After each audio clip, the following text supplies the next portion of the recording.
Bueno, hola a todos. El video de hoy, el que les vamos a presentar el trabajo práctico número 2 de efecto fotoeléctrico.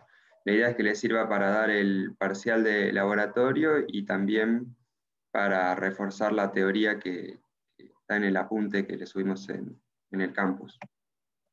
Vamos a ver un poco de los objetivos. Queremos comprobar la existencia de fenómenos. Ya saben de que hoy en día el fenómeno existe, se aplica. Hay fotocélulas, hay paneles solares, por ejemplo, y bueno, con la comprobación del fenómeno vamos a calcular, primero verificar la validez de las ecuaciones de Einstein y después vamos a calcular la constante de Planck. Y el potencial de extracción, que bueno, eso ya sale, lo van a ver en la parte de ejercicios, ¿no? De ejercitación. Antecedentes históricos. En 1887, Hertz y Harwich, generando un arco eléctrico, había una luz que un lente la direccionaba, del otro lado teníamos un electroscopio y estaba en la esfera esta estaba conectada a una placa de zinc. El electroscopio lo que funciona conectando, o sea, cargándolo o negativamente o positivamente, y lo que se logra es que se separen cuando está cargado negativo, estas dos chapitas se repelen, o cuando está cargado positivo también se repelen. Si no tiene carga, quedan juntas y no se deflectan. Entonces lo que hicieron fueron tres experimentos.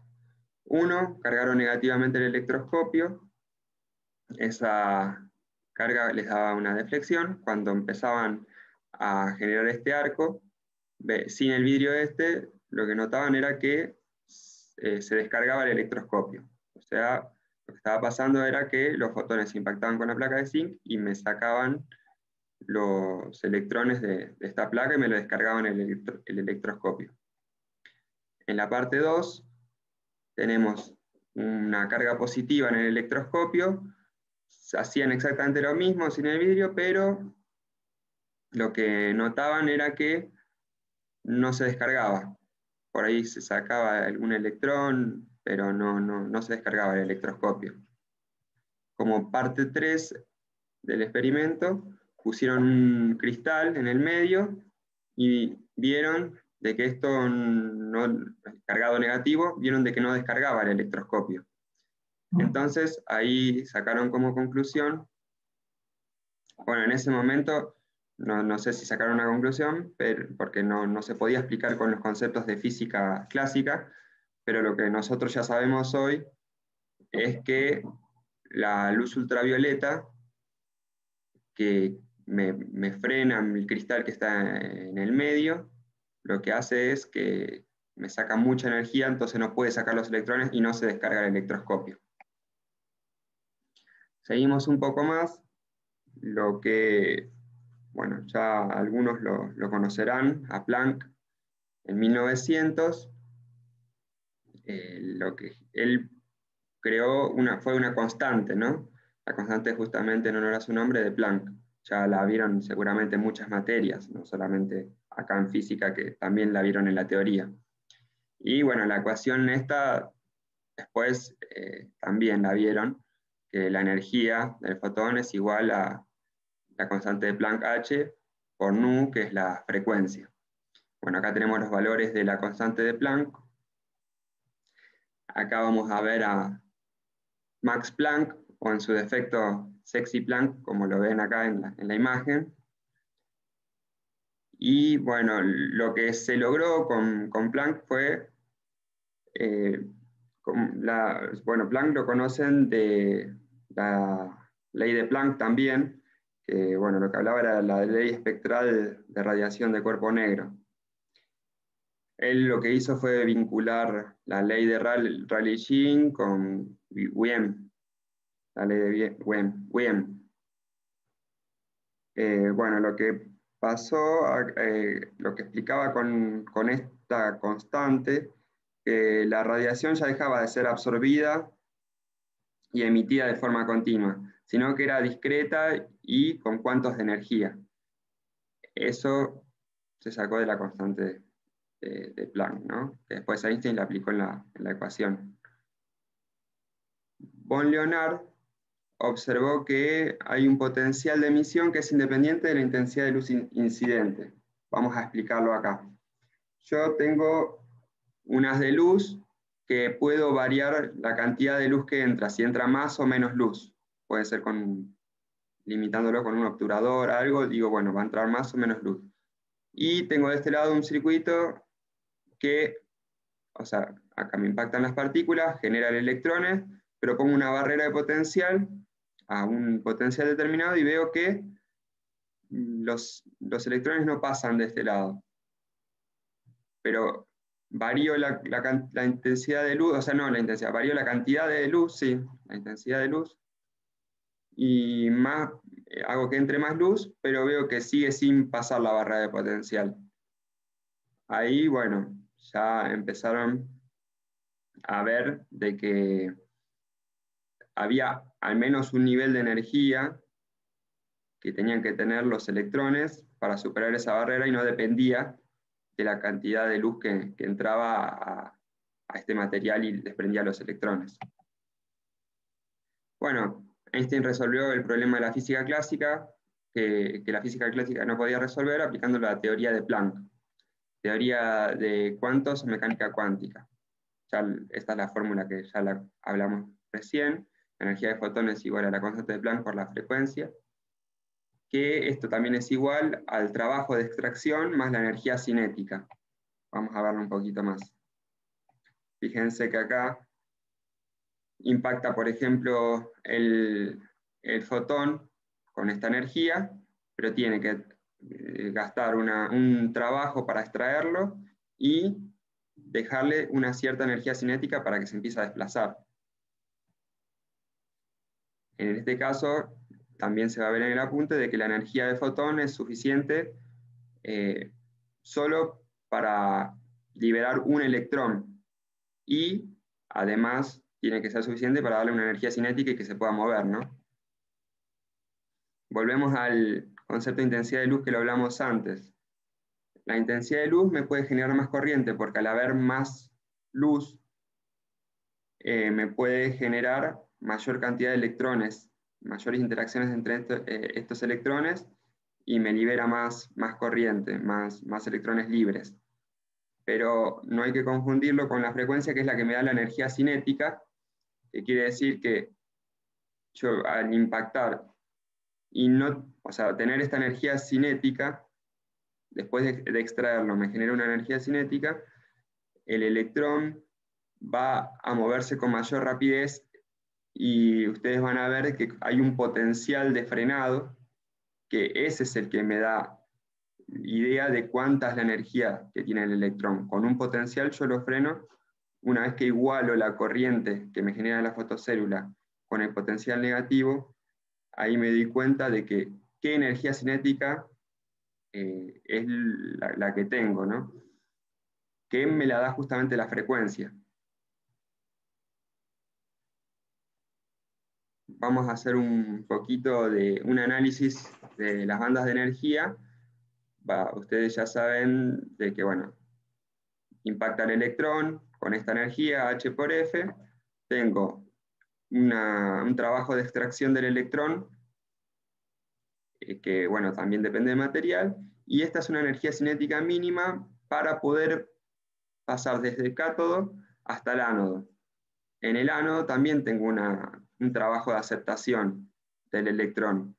Y en este caso se le suma el potencial este de frenado que les había mencionado en la anterior diapositiva, que sería el potencial por la carga del electrón.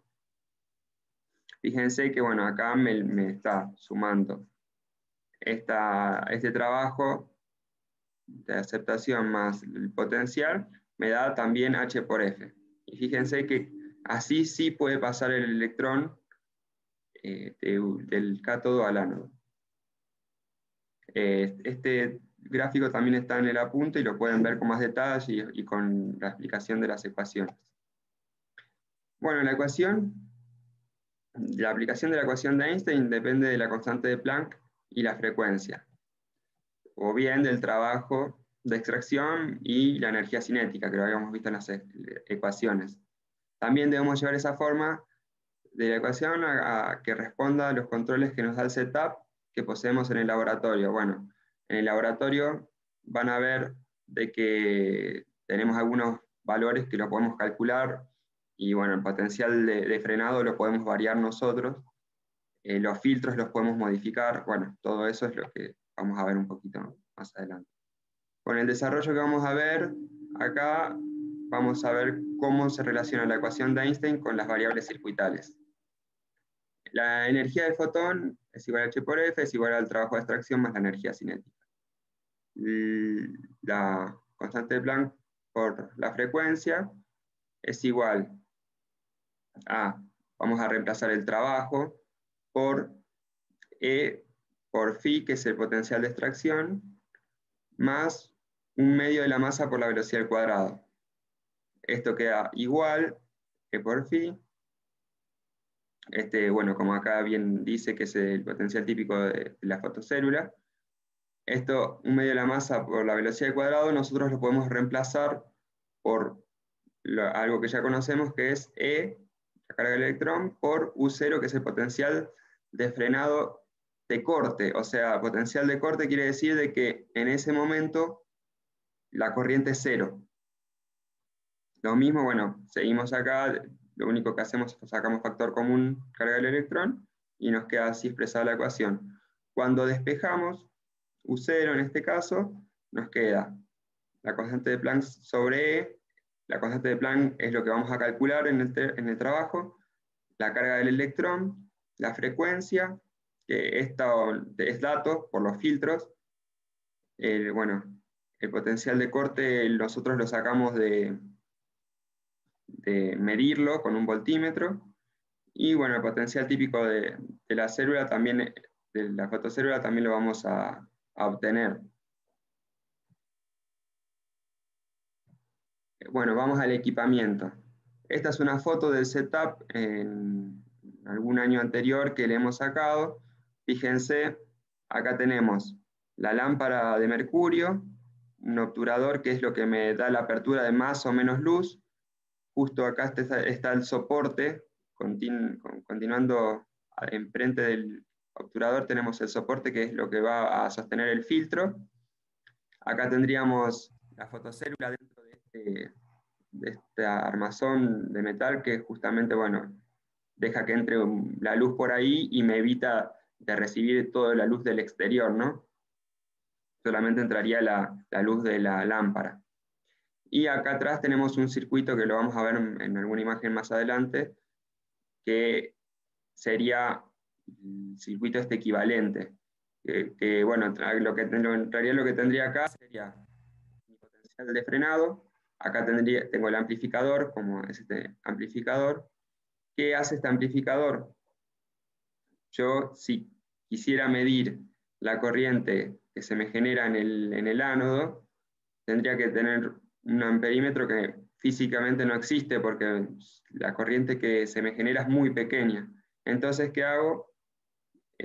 Pongo una resistencia, tengo una tensión muy pequeña, pero este amplificador me gana muchísimas veces y me da un valor que sí se puede medir con un instrumento. Lo que ganaba del amplificador era 10 a la 4. El potencial, bueno, de frenado, es lo que estábamos hablando recién, que para medir la energía cinética del electrón, yo iba aumentando este potencial hasta frenar la corriente esta. Y bueno, acá también vamos a medir ese potencial de frenado. Después, además tenemos la fuente de corriente continua, que es la que la conecto en el potencial de frenado. Bueno, este voltímetro me va a medir lo del amplificador, este voltímetro me mide el amplificador y este voltímetro me mide el potencial de frenado. Y esta que está acá, que lo ven acá abajo, es la fuente de alimentación de la lámpara de mercurio. La fotocélula es de potasio, el cátodo, y el ánodo de platino. Eso también está en el apunte. Bueno, acá tenemos la fuente de luz separado. Esto sería la fuente de alimentación de la lámpara. Fíjense que está toda pintada de negro y tenía solamente de un costadito no pintado para que salga por ahí el haz de luz, para evitar que se irradie por todos lados, ¿no? Después también de este lado tenemos la fotocélula que la habíamos de costado, que bueno, ingresa la luz, acá estaría la fotocélula, y acá estaría el circuito auxiliar que les decía, que bueno, acá conectaríamos la fuente de alimentación y variando una resistencia de la parte de atrás de esta placa, podíamos medir la tensión de frenado en estos puntos. El único vínculo que hay es la luz entre ambos. Tenemos la lámpara, los filtros y el obturador de un lado, la fotocélula, el circuito asociado y la fuente de potencial de corte por el otro. Bueno, acá están las gráficas que también van a estar en el apunte, y lo que se ve es de que uno es el circuito básico, simple. Esto en verdad ya saben que lo medimos con un voltímetro porque lo amplificamos y medimos tensión. Y bueno, el potencial de frenado es una variable de ajuste, ¿no? Nosotros lo vamos variando. El circuito, bueno, se puede simplificar. Los controles son el potencial de frenado, el potencial de corte, lo ajustamos acá, el filtro de color y el obturador. Después nosotros medimos con los 2 voltímetros y vamos variando y vamos tomando los valores. Acá, filtro de color sería, esta es la lámpara, tenemos los filtros de los distintos colores, amarillo, azul y rojo. Por ejemplo, acá está el ejemplo con el filtro azul, solamente me queda el espectro del color azul. Y bueno, el obturador es esto que les decía, o me tapa todo o me tapa una parte de mi filtro para que aumente o baje la intensidad de luz. Como conclusión, lo que tenemos que llevarnos como importante es que si la frecuencia incidente es menor a una frecuencia umbral, no existe el fenómeno fotoeléctrico, no existe. O sea, que a partir de cierta frecuencia, recién ahí vamos a tener o sea, el efecto. Partiendo de este concepto, vemos que la intensidad de corriente depende de la intensidad de luz. ¿Qué quiere decir esto?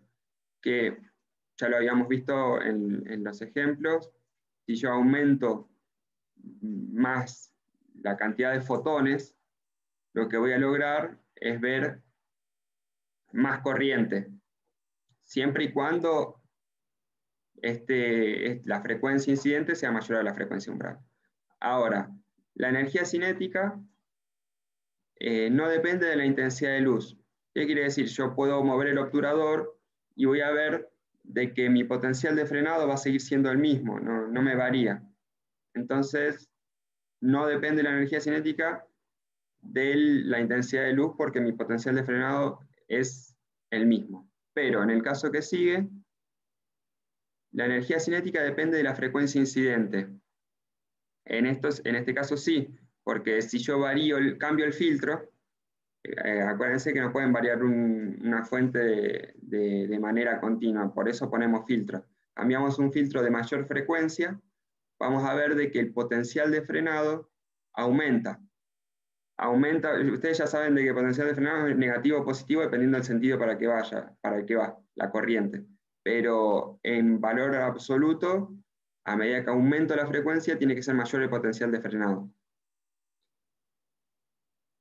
Después, el tiempo de retardo es el tiempo de demora en aparecer el fenómeno. O sea, ¿qué pasa? Si yo pongo la mano en el medio y la saco, no entra luz. Si entra luz, el tiempo que demora hacer el intercambio es de nanosegundos. O sea, no depende de la intensidad de luz, sino que depende del tiempo que demora en hacer el intercambio entre fotón y electrón. Bueno, esperamos que les haya servido y cualquier duda siempre a disposición. Chao, hasta luego.